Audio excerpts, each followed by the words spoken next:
What is up, guys? What I've got today is something I'd like to try out, and it's basically a double review. I will either put the two movies against each other or respectively review each one in the same video. Let's just say that I'm actually able to watch all the movies I want, when I want, as much as I want. So why not? So what we got today is A Quiet Place versus Ghost Stories. And I watched them on the same day and I thoroughly enjoyed them both. But which one comes out on top? Let's see.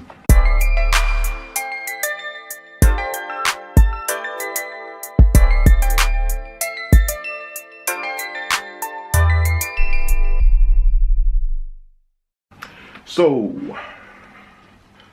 what have we got in the bowl? Let's go. First I'm picking out of the bowl is... would I watch again? What a great and weird question to start off with. A Quiet Place, would I watch that again? Absolutely, without no doubt, no question. I'm watching that again, definitely. That, let me tell you something. That experience I had in the cinema, watching A Quiet Place, like no other. Like no other. And that's one of the reasons I loved it so much. People in the cinema were not even able to eat their popcorn.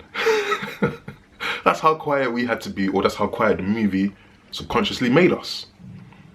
To eat your nachos or your popcorn would disturb the experience. That's how quiet the place was. Quiet Place. I've never experienced that in a cinema. People were whispering instead of talking. And even that was a rarity. Usually people talk. Cinema goers, they talk. But they were whispering in this one. And I'm sure Chris Stuckman is going to love that. I'm still yet to check out his review, but I'm sure he's going to love that. Right, now to Ghost Stories. Would I watch that again? I'm not too sure about that one, you know. I liked it, but is it, for me, worth watching again? I don't feel to. I just don't. So, moving on. Right, next. Was I ever bored? For Ghost Stories? That's actually a good question. Was I ever bored with Ghost Stories? Well, I know I wasn't bored with A Quiet Place, not once. I didn't check my watch once. The pacing and that was fantastic, and I'm going to get onto that. But with Ghost Stories, that is much more slower pace, much more slower scenes, much more setup and stuff. And I'd say maybe the first 20 minutes could have been more punchy, but I don't recall being bored with Ghost Stories. But I know I definitely was not with A Quiet Place. Next. What have you got?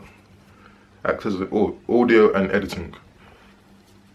Again, they're both horrors and thrillers, so the audio has to be good, which they both were. But one thing I do remember vividly from Ghost Stories is the soundtrack.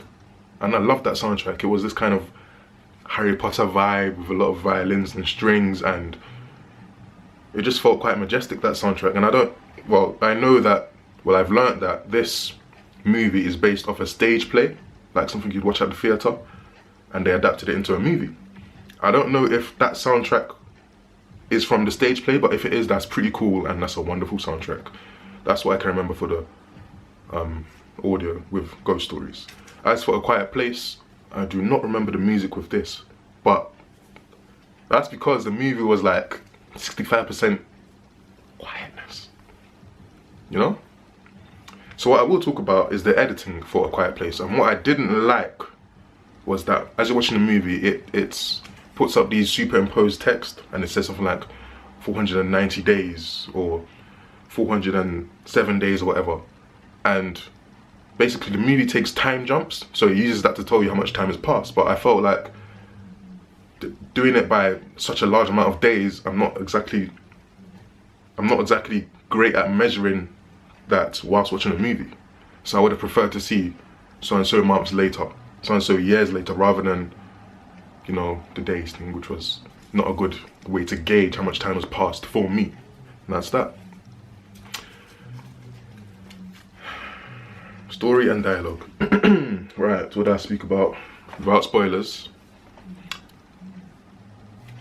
I'm I'm going to focus on the dialogue for A Quiet Place. Now, A Quiet Place actually uses a lot of sign language. I didn't watch the trailers for any of these, by the way. I just said, you know what, I'm able to watch these movies, I'm going in to watch these movies, and I've come out liking both of these movies. One a lot more than the other, which is, I'm sure, quite obvious by now, but yeah, the dialogue in A Quiet Place, it consisted of a lot of whispering, sign language, and just, yeah, I really do wonder what the script looked like. I do. It must have been quite short, yet a different experience to read as well, let alone watch. The story with A Quiet Place. This is not a major spoiler because it is in the trailers. Actually, I said I didn't watch the trailers, but I just remembered that it was shown to me before watching the previous movie in the cinema. So I did see that trailer. And you know what? The marketing for this movie, A Quiet Place, was fantastic. It was very hyped. There was great adverts for this movie. And that's one thing that got me hyped for it. I just remember that I actually did watch this trailer. But the story, like I said, it's not a spoiler. From the trailers, you might remember a kid with a rocket, a little spaceship toy. And I was thinking, when I was watching the trailer, I was thinking, this toy probably makes noise. I know the movie's called A Quiet Place. The trailer is silent so far. You're not supposed to make noise. Why would a father and their mother leave the child all the way at the back? When I saw that trailer, I was like, oh, this is going to be so forced. But I think it pays off. I think that pays off. You know what? The parents in this movie are stupid and fantastic at the same time. Especially the mother. She leans more to fantastic. If any of you viewers are mothers that watch A Quiet Place, if any of you are mothers, you've got children, I think you're going to relate to the mother in this movie a lot. You're going to love her character, you're going to love the story, and you're going to be really gripping the edge of your seat and clenching your teeth at one of her scenes. Absolutely fantastic. And regarding the ending, I'm not spoiling this, but it's to do with sequels. And it looks like they want to sequelize A Quiet Place. And I'm thinking, on one hand, they do have a reason to. But on the other hand, on the flip side, I feel like, please don't. Just leave it. It's amazing as it is. Do not make a sequel. And that's all I've got to say about A Quiet Place with the story and dialogue. Right, onto Ghost Stories. Ghost Stories is more of a, let's say it's more mindfuck. A Quiet Place is more sci-fi. Ghost Stories is more mindfuck. And I think the titles of these movies make a lot of sense. A Quiet Place is literally a quiet place. And Ghost Stories, when you finish watching the movie, you'll realise, maybe it is just stories. But then again, stories can be true. What is real, what is fake, and that's what Ghost Stories plays on more. And I like that. Towards the end, it was like making you question, what do I believe in? Even the movie I just watched, what is the movie trying to say? What is the movie, putting in my face? Have I been taken for a ride? Is it just my imagination? Or was it all real?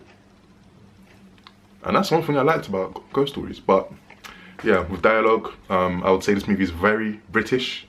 It's very British. I mean, it is a British movie, but yeah, even the humor, sense of humor.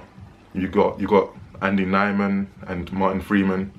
I'm gonna get into that with actors and casting, but yeah, I think they're a great duo. Again, very British. Some of the humor is British, and that's not gonna be for everybody, but that's what I can really say about Ghost Stories. Moving on. Next, action and pacing. A Quiet Place, I would say that was flawlessly paced. The intro, the showing us what's the repercussions of making noise in this place, the bonding with the family, the getting to know the family, the getting to know the characters. Everything was just fantastically paced, I would say. Amazing, honestly. On to Ghost Stories, like I said, that was a lot more slower. And that doesn't mean it's a bad thing, but it was just slower, especially after watching A Quiet Place. So, I mean, I can't say much about that. It just, I would say definitely Ghost Stories is a longer movie as well, and that's also fine. It didn't feel like a drag to me, but shorter is sometimes sweeter, you know what I'm trying to say? If you condense 1 tablespoon of sugar into a small cupcake, that's going to be sweet, right? But if you put it in a large sponge cake, it's going to be less sweet. That's the analogy I can give you, but it doesn't mean both cakes are, doesn't mean one cake is necessarily worse than the other. It's just you're going to enjoy one more, probably. Moving on, got 1 left in the bowl.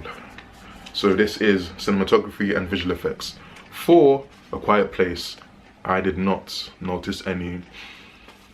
Actually, there was one thing I liked. There was a long and wide angle shot that I really enjoyed. And this is something I wanted to see in Black Panther.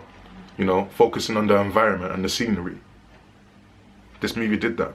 But in terms of camera work, there was nothing that stood out to me, nothing that was fantastic, etc, etc. And as for visual effects, for A Quiet Place, the monsters, yes, they're monsters, the creatures, didn't look that great.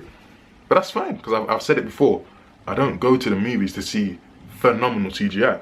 I can forgive that because I know the story is more important. And I will say that one thing that makes me like this movie more is probably that it wasn't massive budget. Looking at the CGI, it can't have been massive budget.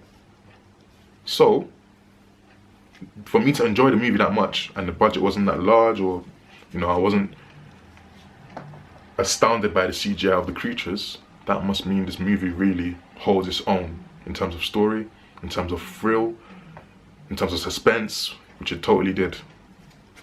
Yeah. Ghost Stories, cinematography. I think I enjoyed the cinematography in this one a bit more. Much more wide angle shots, loads of nice framing, like there would be a car in the woods and the woods would be pitch black, and it just really puts you in the moment, and the uneasiness of, wow, feeling isolated and like something out to get you. Cinematography, Ghost Stories wins that one for me.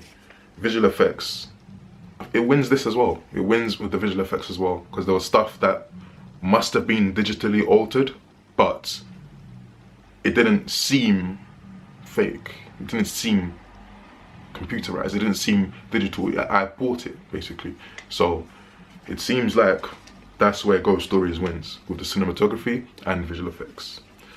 And last in the bowl is actors and casting. So John, is it John? No, it's Jim. Jim Krasinski, however you pronounce his name. He stars in A Quiet Place. But I also recently learnt he co-wrote the script as well and directed it. I've never heard of this guy before, and I'm standing here and I'm giving him a full salute, because I'd say on the acting front, the writing and the directing, which was phenomenal. The directing was just wonderful. He smashed it. Next, Emily Blunt. Emily Blunt, I'm really liking her because of the scripts she says yes to. First it was Tomorrow, what's the movie called again? I really like this movie. What's the movie called? Edge of Tomorrow, that's it. I really enjoyed that. Edge of Tomorrow, Emily Blunt was in that. And now this, quite a different movie, you know?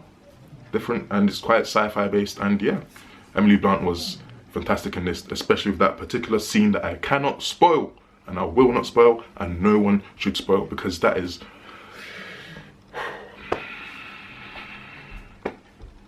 a serious moment, one of the deepest moments in the movie. Then I will say I noticed a kid who looks like Tom Holland, so I'm going to call him Tom Holland's baby brother. He was great as well. The girl, the daughter of these two, Emily Blunt and Jim character, that girl was irritating. She's the deaf one. She was irritating, but she's supposed to be. And I started to like her towards the end. And there was a reason for her character, and you know, she brought something to the table. Definitely. So casting all around, fantastic as well. On to Ghost Stories. I'm just gonna say that Paul Nyman and Martin Freeman. If you don't know who Martin Freeman is, he was the white guy in Black Panther. The CIA agent or FBI agent, whatever he is. Yeah, CIA, I'm sure it is. So he's actually British, if you don't know. And these two were a great duo, I would say. Martin Freeman's character takes quite a unexpected road. Like, I didn't think he was going to be this type of character. And I think he pulls it off quite well. And that's the end of my little raffle system. That's everything covered for Quiet Place and Ghost Stories. Now, I thoroughly enjoyed both, but no lie, hands up, I enjoyed A Quiet Place way more, because like I said, that is an experience I've never seen before, I've never had before. There's nothing like it. Quiet Place is like The Last of Us. It's got elements of The Last of Us mixed with Cloverfield, mixed with, let's say, Stranger Things, mixed with Until Dawn, mixed with, I think I'm missing something. That should be it, really. The Last of Us, Until Dawn, and Cloverfield. Those three, those elements are in this movie, and man, time to give my rating. So, A Quiet Place. I really wanted to give this movie a 5 out of 5. Like I said, the cinema was like pin drop silent. There was a scene that made me give a round of applause, obviously quietly, like this. But I was just, wow. And I want to give it a 5, but I have a few questions that are spoiler based. And I don't think this is a spoiler, but I'm going to say it now. This movie is literally about being quiet, right? But there's still electricity. And I'm thinking, to have electricity in a post-apocalyptic world, which I'm sure you know it is, you need to have an actual power plant making electricity or a generator. And the movie didn't show or cover any of these points. Like, how are they having electricity in a place where you have to be quiet? Even to make electricity, you have to burn coal, burn oil, whatever, and that's noisy. So, yeah. I also felt like it focused too much on his family. I wanted to see like another distant family, maybe even fucking up, anything. Yes, it did show other people in the movie, but I wanted to see, you know, just another family and how they get on, not just we're following Jim Krasinski's family. But actually called Abbots. The surname is Abbott, that's the surname in this movie. I wanted to see more than the Abbotts, you know, like more interaction. But anyways, I wanted to give this movie a 5, but I think I'm gonna boil it down to a 4.5. That's a great score. That's pretty much a 9 out of 10. That is a 9 out of 10, I mean. Really enjoyed it, thoroughly enjoyed it. Give it my full recommendation. Take your friends, go see this in the cinema, not at home, because a cinema is a much more controlled environment. You know, you have, well, actually not with the cinema goers, but you know what I'm trying to say. The speakers, the large room, that type of feeling you cannot replicate at home. That's what I'm trying to say. Having more people around you that are being quiet is going to be much more impactful than you being alone watching the movie quietly. That's what I'm trying to say. So the cinema experience really lives up and boosts this movie for me. Right, on to Ghost Stories. I think that one gets a 3.5 out of 5. So that's my review for these two movies that I both thoroughly enjoyed. One has a higher score, one I enjoyed more, but I liked them both. And yeah, that's it, guys. So 4.5 out of 5 for A Quiet Place and 3.5 out of 5 for Ghost Stories.